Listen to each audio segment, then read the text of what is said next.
Olá, gente! Estamos aqui de novo. Lembrando mais uma vez, quem gostar do vídeo, se inscreve, deixa o like, ajuda bastante. Bom, continuando a falar sobre estados nacionais, nós agora falaremos sobre a economia, da organização, da produção, da riqueza no período absolutista, entre os séculos 14 ao 18, ou 15 ao 18, dependendo do historiador ali em questão. Bom, definindo, nós temos o mercantilismo como conjunto de práticas econômicas dos estados europeus da Idade Moderna. Então, desse modo, o mercantilismo pode ser também entendido como a política econômica adotada pelos reis absolutistas. E assim como eles faziam no campo político, eles também fizeram no campo econômico. O quê? Uma forte marca personalista na economia.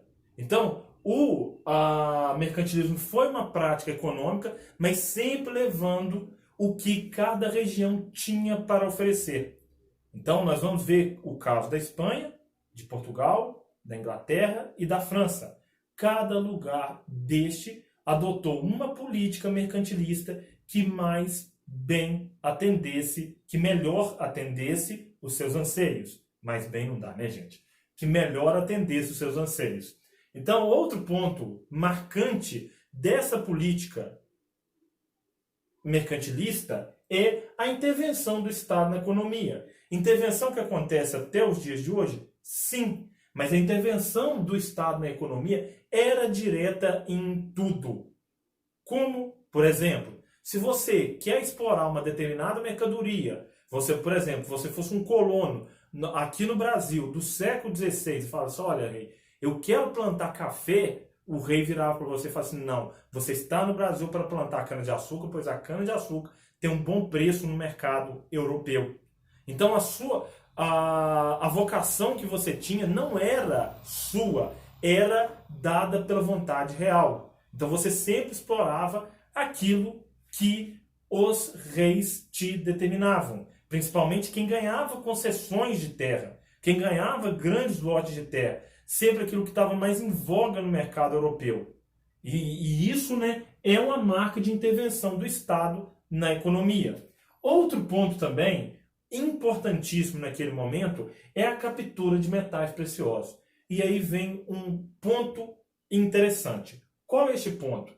Ter metais preciosos em seu território ou no território das suas colônias, como foi o caso da Espanha e Portugal, é garantia de riqueza ou foi garantia de riqueza? Não. Por quê? Porque esses dois países, Portugal e Espanha, não souberam investir as suas riquezas, as riquezas trazidas pelos metais preciosos. Existe uma frase de Eduardo Galeano, pensador latino, sobre a colonização, que diz: o ouro deixou fábricas na Inglaterra, templos em Portugal e buracos no Brasil. O que essa frase quer dizer, né? A forma na qual o ouro foi explorado e o que ele deixou em cada região. Então, né, uma coisa é você ganhar aquela riqueza, outra coisa é você saber como explorá-la. Então, por exemplo, né, atualmente, só para a gente fazer um pequeno paralelo, especula-se que o petróleo dos Emirados Árabes vai acabar em torno de 2030. Eles mesmos fazem essa estimativa. Mas por que eles não sofrerão tanto? Porque eles já estão investindo em outra fonte de renda. Qual é? O turismo. Aqui os países europeus que tiveram colônias com grande carga de metal precioso não souberam fazer os investimentos devidos, enquanto a Inglaterra soube muito bem. Continuando, quais eram as outras práticas mercantilistas? A primeira delas, como eu mesmo falei, é o metalismo, a captura de metais preciosos, ouro, prata, diamante, entre outros. Mas principalmente ouro no então território brasileiro, na então colônia portuguesa, na então América portuguesa, e prata nas colônias da América espanhola. Outro ponto também, balança comercial favorável. Consiste em ter um equilíbrio entre aquilo que você vende e aquilo que você compra. Geralmente, mas nem sempre, é vender menos e comprar, melhor dizendo, desculpa, isso é causa confusão. Vender mais e comprar menos. Pode existir exceções? Sim. Se aquilo que você compra for mais barato e aquilo que você vende for mais caro, você pode até ter um desequilíbrio, mas o seu saldo é positivo. Então, qual que é o objetivo da balança comercial? É fechar em superávit, ou seja, o saldo daquilo que você vendeu para o saldo daquilo que você comprou é positivo. Você não ficou devendo, mas entrou riquezas no seu reino, entrou riquezas no seu país.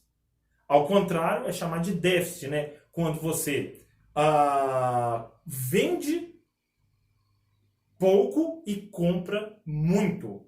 Então, né, a balança comercial favorável era uma forma também de equilibrar as riquezas dentro do reino. Então, lembre-se sempre, buscando sempre o quê? A positividade, ou também o superávit, que é manter as contas equilibradas, mas a partir de um saldo positivo. Como? Na maioria das vezes, comprando menos, vendendo mais.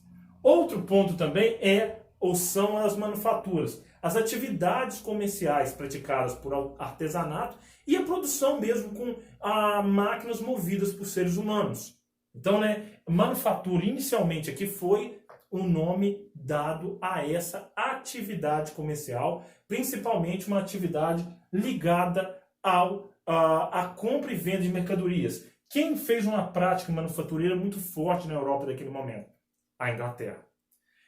Outro ponto também é o exclusivo colonial. O exclusivo colonial já foi chamado de pacto. Atualmente, né, se adota a palavra exclusivo porque acredita-se que ela define melhor a relação entre colônia e metrópole. Ou seja, né, o Brasil só comprava de Portugal e só vendia para este. Ou, lembre-se sempre, em alguns casos poderiam acontecer, ou comprava de outras colônias portuguesas e vendia para elas também. Então, quando se fala que só comprava da metrópole, não. Comprava de outras regiões do reino. Os escravos que vinham para o Brasil não vinham de Portugal. Eles eram capturados pelos portugueses na África a partir de guerras e assim eram trazidos para o Novo Mundo. Mas, ou seja, né, o português liderava o comércio, mas de onde saía a mercadoria não era do reino de Portugal, era das suas colônias. Então, mostrando, né, que o exclusivo colonial previa, né, uma maior ligação entre as mais diversas regiões. Mas sim, o Brasil naquele momento não podia comercializar com a Inglaterra, com a França, com a Espanha. Então, né, Portugal servia como uma espécie de intermediário ou atravessador naquilo que era produzido no Brasil. Mas não, isso aqui não era um pacto, não era um acordo, era uma imposição da metrópole sobre a colônia. No nosso caso, no caso brasileiro, de Portugal sobre o Brasil. Bom, e aí cada país teve ali a sua característica. Na Espanha, né, para fiscalizar, nós tivemos as casas de contratação. O que eram as casas de contratação? Era o órgão fiscalizador da entrada e da saída de mercadorias da Espanha. Esses órgãos, muitas vezes, estavam na cidade espanhola. Uma que se destacou muito foi a cidade de Sevilha. Uma casa de contratação que se destacou muito foi a Casa de Contratação de Sevilha. Cargo exercido pelos chapetones. Quem eram os chapetones? Né? Os espanhóis com direito à ocupação dos melhores cargos. No reino português, e para ser mais exato, no Brasil, se destacou as casas de fundição. O que eram as casas de fundição? Eram locais onde o ouro, todo o ouro, em barra ou de outro modo não, não em barra, né? Onde todo o ouro que chegava lá era transformado em barra, levava o carimbo real da coroa portuguesa e era cobrado o quinto. O que era o quinto? A quinta parte, ou 20% daquele ouro que era ali apresentado. Daí vem o termo o quinto dos infernos, ou o quinto dos infernos. Então, né, e as casas de fundição, lembrando, o que era cobrado nas casas de fundição era um imposto, e existiam vários outros. Sim, a tradição de alta carga tributária brasileira não é dos dias de hoje.